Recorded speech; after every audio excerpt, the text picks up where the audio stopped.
Hi everyone, Melissa here, coming on today to share a small haul, some winnings, as well as a project share.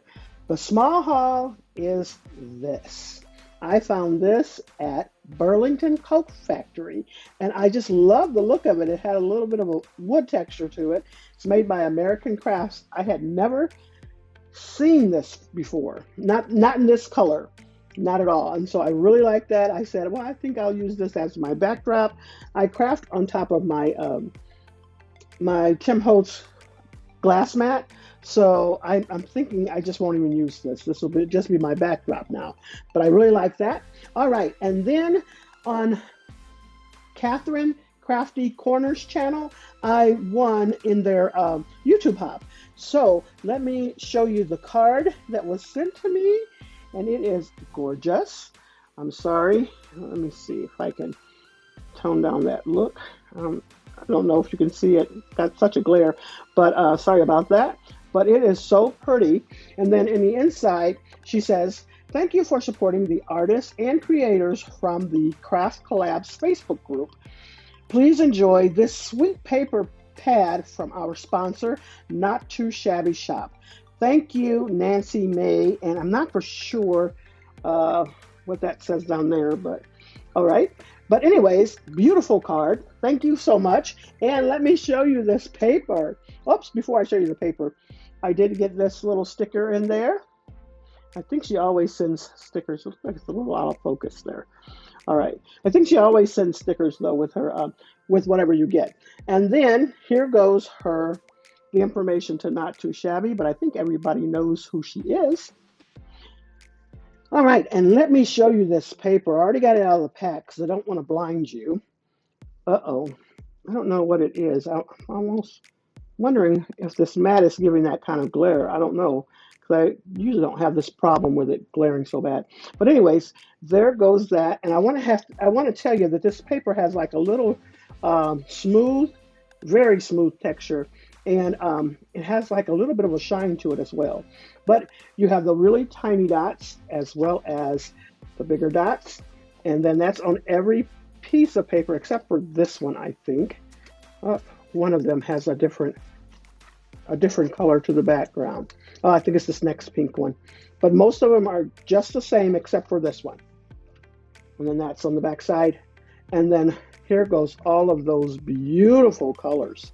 Look at that. Love that blue. There we go. Sorry about that. My phone is talking to me. All right.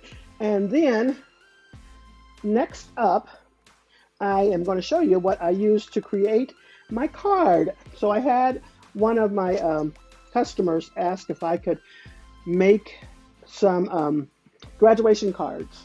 She had a few students that were going to be graduating, and she wanted me to make them the cards. And she gave me specific colors, which were red and blue. And of course, you're going to use your basic white, but I did not want it to look like as if it was 4th of July. So I struggled. I did struggle a little bit, but it came together after a while. But anyways, so I used this congrats and graduation, on your graduation rather, for the card. And then also this balloon set here, as well as this die here. And then I cut out the graduation cap from my silhouette. If anyone want to know where I got that from, just let me know. Or if I can remember, I'll try and remember to put the product number in the description box for you. All right, but anyways, this is what I ended up coming up with, and I thought it did not look too patriotic. I mean, although the colors are there, but I think that black kind of calms it down as well. So I really like how it turned out, though, and I did cut the numbers off of the silhouette as well, and I don't know which font that was that I used. I did save it in my silhouette, so I can pull that up as well if someone wants to know. But I thought it turned out really pretty. There it goes. Now, I had to make it so that it would be for male or female, so I didn't want to add too much, extra glitter or anything on it. And so like I said, I had to make 8 of those. And so far, this is what I pack. This is how it looks packaged up. I put them all in there, and I also put the envelope there. And then on the back side, I do have my information in white. All right. So, and that's using the unicorn. I want to say, yes, unicorn white. And I forgot who this is made by. I forgot who it's made by, but there it goes. Unicorn white. That's what I use to stamp on the backside of that. All right. And so that is all I have for you. Thanks so much, everyone, for stopping by. Tell me what you think of the graduation cards. I did go over to Pinterest to try and get some form of help with that. And so, and I seen something like this at the bottom, and then I just put the balloons on top. But that is all. Thanks so much, everyone. You all have a blessed and crafty day. I was not here yesterday, so a happy Mother's Day to each and every one of you. And yeah, you all have a blessed and crafty day. Thanks so much.